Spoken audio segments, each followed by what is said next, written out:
रामराम शेतकरी मित्रांनो, मी संतोष रोडे पाटील. आज आपण बीड जिल्ह्यातील गेवराई तालुक्यामध्ये चव्हाणवाडी या गावामध्ये आलेलो आहोत. इथं सूरज शेळके सर यांच्या बागेत आपण आहोत. मागच्या वर्षी डिसेंबरच्या आसपास आपण या बागाचं नियोजन हातामध्ये घेतलं होतं आणि त्या काळामध्ये खूप काडी वगैरे झालेली होती, झाडामध्ये ताकद नव्हती. तर अगोदर आपला उद्देश हा होता की काडी थोडंसं सुधरून नंतर मग तानावर सोडायच्या वेळेस आपण पाणी फोडायच्या वेळेस काडी काढू. पण नंतर लोक भेटलेच नाही आपल्याला काडीसाठी. आपण तशा परिस्थितीमध्ये हा बाग फोडलेला होता. तर याचं नियोजन कसं केलं होतं सर? रामराम सर. राम सर आपलं नाव काय? सूरज शेळके, सूरज रामकिशन शेळके. सूरज रामकिशन शेळके. आणि तुम्ही शिक्षण क्षेत्रामध्ये आहात हो. आणि ते करून तुम्ही शेती करतायत. अच्छा. तर सर काय नियोजन होतं आपलं याचं आणि झाडाची परिस्थिती कशी होती अगोदर? आता पण ते शेळके सरांनाच विचारू. सर पुढे या थोडं. आम्ही आलो तेव्हा कशी परिस्थिती होती ना आता काय बदल वाटतात तुम्हाला झाडात? अगोदर परिस्थिती अशी होती की दरवर्षी मला हा प्रश्न पडायचा की पाणी द्यायचो मी आणि झाडाची फुटेही भरपूर व्हायची, पण फुलगळ जास्त व्हायची. मग ती फुलगळ कशी रोखायची याच्यात जास्त मला काय नॉलेज नव्हतं. पण ह्या वर्षी सरांकडून ट्रीटमेंट घेतली आणि फुलगळही कमी झाली आणि जास्तीत जास्त गुंडी लागलेली आहे आज. म्हणजे गुंडी गळही झाली हा गुंडीगळ सुद्धा नाही सध्या सुद्धा. बरं, आता भरपूर काडी असताना आज माला आहे का बागेत? हो, मला आहे ना. नाही ना? हो, बरं, म्हणजे तुमच्या अपेक्षेप्रमाणे माला आहे का? अपेक्षेप्रमाणे आहे माल, कारण की वाळी काडी भरपूर आतमध्ये. हां, हा ते बाग भरपूर डिस्टर्ब हां. परिस्थिती. बरं, पानात काही ग्रोथ झाली? आम्ही आले हा पानात ग्रोथ झाली, झाडांच्या कलरमध्ये कलरमध्ये ग्रोथ झाली. अच्छा. हा, आणि जी गळ होती दरवर्षी गुंडीची ती गळ नाही यावर्षी. अच्छा, म्हणजे या काळापर्यंत हा. तुमची जास्तीत जास्त फुलं जास्त आली होती, हम्म. पण तेवढीच गळ जास्त होती. अच्छा. हा. बरं, आता आपल्याला या बागेमध्ये सर आता तर आपल्याला फूट दिसते, परंतु आता ही जी वाळलेली काडी का आपण एक लिंबाच्या आकाराची गुंडी झाली की पुढं जरी आपल्याला त्या वेळेत माणसं मिळाली नाही, पण मग आता भेटतील ना आपल्याला माणसं. हो. कारण आता रिकामा सीझन आहे, हम्म. सीझन नाही काडीचा. तर या वेळेत आपण ही काडी कट करून घेणार आहे वाळली पूर्ण झाडामध्ये. इथं स्वच्छता होऊच लागली, तुम्ही आता कटर हो. वगैरे घेऊच लागले.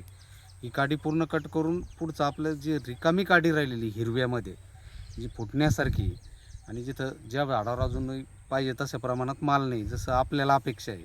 सरांना तर सरचं मन भरलं एवढ्यात, पण आपल्याला वाटतं सरांच्या झाडाप्रमाणे झाडं सरांना उत्पादन व्हायला पाहिजे. बरोबर आहे का? तर त्याच्यासाठी आपण पुढच्या महिन्यापासून थोडंसं मिरग्याच्या नियोजनाकडे जाणार आहे. तोपर्यंत याची ही पण गुंडी चांगली लिंबाच्या आकाराची होती आणि मग आपण पुढचं मिरग्याचं नियोजन करू. हो. हा माल प्लस तो माल असं आपण नियोजन बागेमध्ये ठेवू, जेणेकरून काय होईल, तुमचे जे उत्पादनात वाढ होईल आणि त्यासोबत झाडांची ग्रोथ राहील. कारण आपण पुढच्या बहारासाठी नियोजन करत असताना आपण झाडामध्ये ताकद देत राहू. तुमचं वेळोवेळी सगळं नियोजन चालू राहील, त्याने मग झाडांची ग्रोथ वाढत राहील, फळफांद्या चांगल्या राहतील. आणि याच्यानंतर हे वाळलेल्या काडीचं प्रमाण एवढं होणार नाही. कारण मला तरी वाटतं 1-2-3 वर्षात तर तुम्ही काडी काढलेली नाही बागेत. नाही. 2-3 वर्ष झालेत काडी काढलेली नाही, त्याच्यामुळे काडीचं प्रमाण जास्त दिसतंय. तरी आणि पण शेळके सर, विशेष म्हणजे आम्ही कोणत्याही शेतकऱ्याला 2 बहार धरायचे सांगतच नाही. सांगतच नाही. आम्ही एकाच बहारामध्ये नियोजन करायचं बागेत सांगत एकच बहार असतो. पाहिजे, पण आपली झाडं जुनी आहे, बरोबर. झाडामध्ये ग्रोथ चांगली आहे, ताकद चांगली आहे. भले आज काडीवर दिसतोय बाग, पण झाडांचं खोड मजबूत आहे, झाडामध्ये ताकद आहे, त्याची माल धरायची क्षमता भरपूर आहे. त्या प्रमाणात त्याने धरलेलं नाही आता. बरोबर आहे का? बरोबर आहे. मग त्या क्षमतेनुसार आपल्याला काम करायचं, जेणेकरून काय होईल, तुमच्याही उत्पादनात वाढ होईल, झाडातही ग्रोथ होईल आणि तुम्ही डबल बहार आपल्याला एवढंच वर्ष घ्यायचं आहे. बरोबर. पुढच्या वर्षी आपल्याला त्याला फुल फ्लॅशमध्ये आंबे बहारात आणायचं आहे.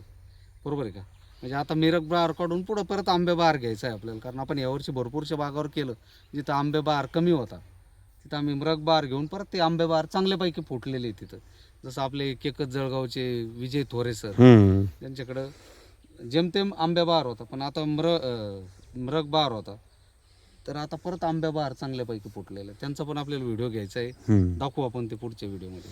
तर चव्हाणवाडीमध्ये आम्ही आलो होतो. तुमच्या गावातले कृषीशी जुडलेलेच आहेत समगे सर, हा, विठ्ठल समगे सर. आणि त्यांनीच आपली कंपनीमध्ये काम करतात. त्यांच्या बंधूंनी तुमच्या बागामध्ये आम्हाला बोलवलं होतं. हो. त्यावेळेस आपण इथं मीटिंग पण घेतली होती आणि त्याच काळामध्ये त्या मीटिंगमध्ये इथं अजूनही तुमच्या गावातले शेतकरी आलेले होते. मोसंबी बागायतदार तुम्ही हिंमत करून ही ट्रीटमेंट सुरू केली, कारण झाड बघून आम्हाला सुद्धा अगोदर हिंमत होत नव्हती. नाही, अगोदर की- वाटतच नव्हतं सर हां. माल लागल म्हणून बरोबर बागेत. आहे. बरोबर आहे का? नाही, माल दरवर्षी लागायचा पण टिकत नव्हता. हां. टिकत आपल्याला नव्हता. आज प्रत्येक शेतकऱ्याला तेच प्रॉब्लेम आहे, माल लागतो टिकत नाही. तुमच्याकडे ही समस्या भरपूर ठिकाणी हा म्हणजे काही काही शेतकऱ्यांनी त्यामुळे झाड उपटून टाकले. आता आजच आम्ही एका आज सुद्धा ट्रीटमेंटसाठी मानसिकता आलो आहे होतो. शेतकऱ्याची, की जर ह्या वर्षी एवढी गळ होत असेल तर मग काय ठेवायची. हम्म. आता मागच्या 7-8 व्हिजिटमध्ये तुमचाच बाग चालू होता, पण आजच आम्ही एका व्हिजिटसाठी आलो होतो इथं. त्यांचं नाव काय तुमचं? मदन चौधरी. मदनराव चौधरी. चौधरी. तर त्यांच्याकडे पण गळीचीच समस्या होती, त्यामुळे त्यांचं नियोजन आपण सुरू केलं. आणि त्यांच्या नियोजनामध्ये सुद्धा आपण त्यांचे झाडं चांगले आहेत त्यांची गळीची समस्या जास्त चांगले पण तशी फूट नाही. फूट नाही गळ आहे. भरपूर प्रमाणात व्हायला बरोबर, लागली. ते अगोदर ट्रीटमेंट झाली नाही. बहार नियोजन व्यवस्थित झालं नाही. Storage आणि तिथं झालं पण नाही. आपण मृग बहाराचं नियोजन करणार आहे, जसं तुमचं करणार आहे. हो. आणि तेच शेतकऱ्यांना आपण वेळोवेळी दाखवणार आहे.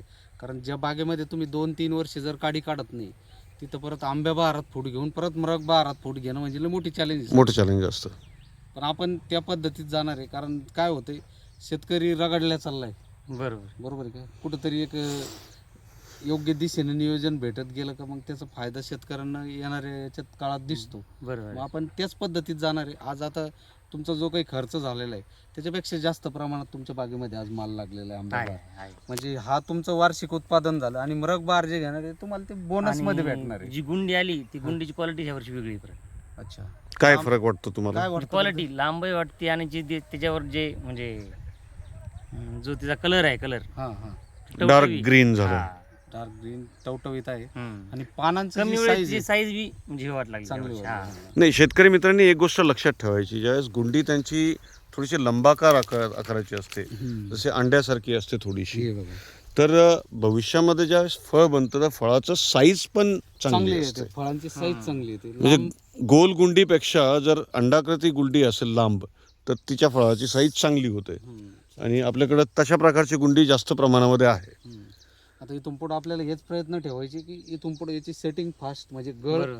गळ नको व्हायला गुंडीची. त्याच्यामुळे पाणी व्यवस्थापन चांगलं ठेवायचं, बागेत गारवा ठेवायचं, आर्द्रता टिकून राहण्याची काळजी घ्यायची. आणि इथून पुढे आता जे टेम्परेचर वाढल्यानंतर जे मंगोमाईटचे अटॅक्स येतात त्याच्यावरती पुढे मग स्प्रे शेड्यूल ज्या पद्धतीत आहे त्या पद्धतीत आपल्याला चालू आपण आतापर्यंत इथं गवत न काढण्याचं तेच कारण होतं की बाई, कारण ह्या काळामध्ये गवत काढलं असतं तर गरमी वाढते, त्यामुळे गळचं प्रमाण वाढलं असतं. गारवा टिकून राहतो. आता तुम्ही जमीन लेवलला गवत कट करताय, पाठीमागे लगेच पाणी देताय आणि फवारणी घेताय, हो. म्हणजे हे गवतावरची रोगराई जी वर येणार आहे ती तिथं स्टॉप होऊन जाते. आणि उन्हाळ्यामध्ये गवताची वाढी होत नाही तेवढी.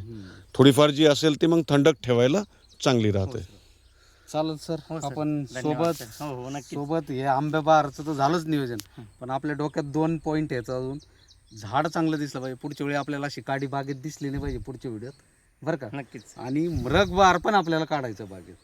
आणि पुढच्या वर्षात आपल्याला म्हणजे 2-3 वर्षानंतर एकदा काडी काढायचं काम राहिलं पाहिजे, कारण तेवढी पानसंख्या वाढवायची. बरोबर, बरोबर. आणि येणाऱ्या काळात तुम्हाला आता हे तर फवारण्याचं शेड्यूल राहीलच, पण आता स्लरी चालू करायची.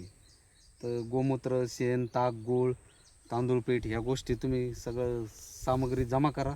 त्याचं प्रमाण वगैरे झाडाच्या पद्धतीनं मी तुम्हाला लिहून देतो. चालतं. त्या पद्धतीत आपण पुढचं नियोजन चालू करू. हो सर. आणि सर, विशेष म्हणजे 11वी-12वीच्या सायन्सच्या मुलांना शिकवून तुम्ही शेती करताय, हे पण एक म्हणजे अवघड काम आहे. आणि स्वतः तुम्ही टाइम देताय. हे पण आज सुट्टी घेऊन तुम्ही आज गवत काढताय म्हणजे फार मोठी गोष्ट आहे सर. चालेल, चालेल. भेटूयाच. धन्यवाद. धन्यवाद. धन्यवाद सर.